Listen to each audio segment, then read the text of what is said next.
It's time to learn a signal skill.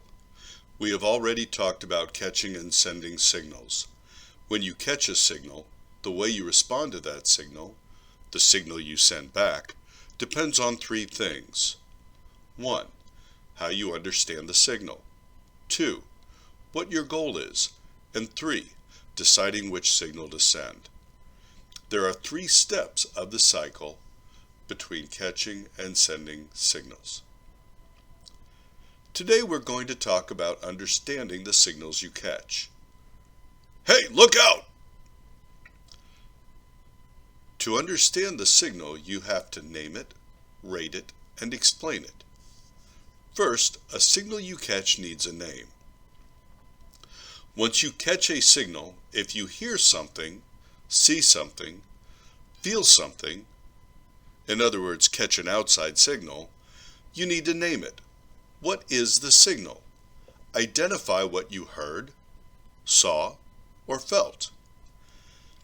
If you had a thought, an emotional reaction, or a body signal, in other words, catching inside signals, you need to name it. What is the signal? Identify what you're thinking, which emotion you felt, or what type of body signal you caught. Once you have named or identified the caught signal, you need to rate it. Rate the intensity or strength of the signal you have caught. On a scale of 1 to 10, how loud, how big, how bright, how strong was the signal you caught? How strong were the inside signals, thought, emotion, or body signal? Was it a small signal, a 1 or a 2, or was it a big signal, a 9 or a 10?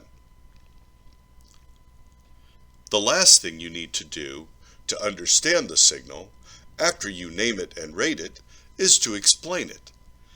Explain it. Why was the signal sent?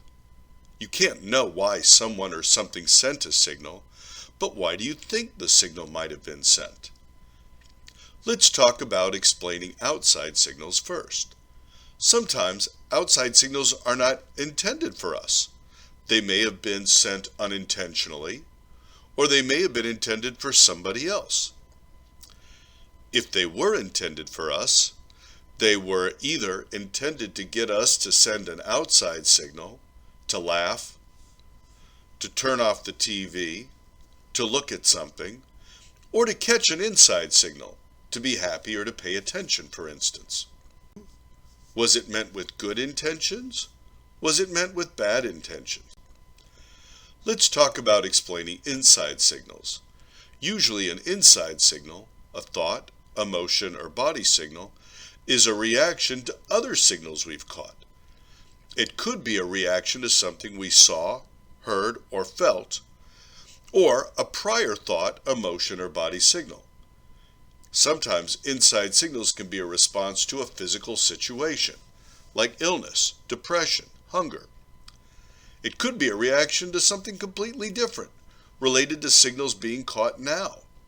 It could be an inside signal you've been carrying around all day, or based on something that occurred in the past. So, to understand the signal you catch, you need to name it, identify, rate it, measure the intensity, and explain it. Figure out why it was sent. How you understand the signal you catch, how you name it, how you rate it, and how you explain it affects the signal you send back. Let's try it with this signal. Who's hungry? Name it. What outside signals did you catch? Sound signal, sight signal, touch signal. What inside signals did you catch? Thought signal, emotion signal, body signal. Rate it. How big a sound signal, sight signal, touch signal, thought signal, emotion signal, or body signal? Explain it. Was this signal meant for you? Was it meant with good intentions? Was it meant with bad intentions? Let's try this one.